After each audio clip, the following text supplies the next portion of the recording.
when you think about a brand, you think about the soul of what makes it what it is, right? The people are moving together towards a set of values. Those values are about the people around you and the environment, which a lot of people just go into corporate culture. I actually think it's interesting because I always look at it more so as there's brand culture. There's an energy that buzzes around Nike campus.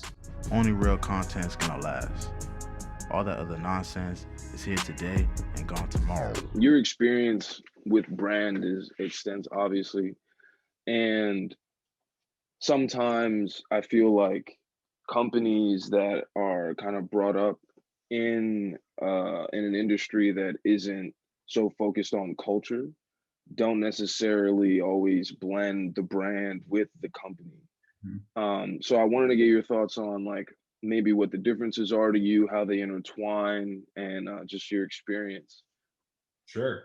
I always find there's distinction between the brand and the company, but the core elements of what make those things what they are can kind of ebb and flow, which is why you feel big companies or big brands have that kind of internal struggle. They change. This year it's a little bit more focused on the brand side. This year it's a little more focused as a company because of a necessity, right? It's part of business's survival, part of business's adaptation, and the same things in the world of brand, right? It's the same kind of evolution. So it's interesting to me in that I feel like the core differences are, when you think about a brand, you think about the soul of what makes it what it is, right? The people are moving together towards a set of values.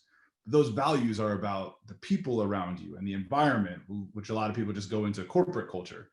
I actually think it's interesting because I always look at it more so as there's brand culture. There's an energy that buzzes around Nike campus, right? There is something about walking around that place that you feel, you're a part of something. That actually, in my mind, is more about the way the brand makes you feel than necessarily the way the company makes you feel. On the company side of things, right, there is a set of values that a group of people are driving towards. But those values are more delivered into driving the business and growing teams. And in fact, the great companies are able to balance how they chase both sets of values through one unified group of people that make up the brand and company. And that's where I think it's interesting when you get to brands like Nike or Adi, or those that their name commands an energy in both spaces. That's an incredible feat. That's an incredible notion that you have something that is both a brand and a company.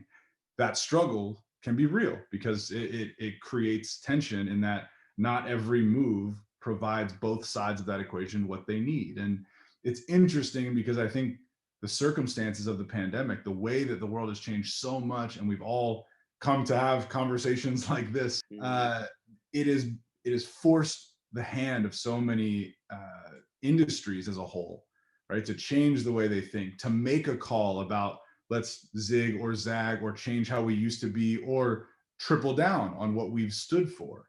And I think those are things that are interesting to watch because you're seeing which companies are moving from companies more to leaning into their brand, which brands are moving from being brands and leaning more into being the company because of the circumstances around them. And that to me is the core of everything, right? We're all just products of circumstance. What is my reaction to what stands before me?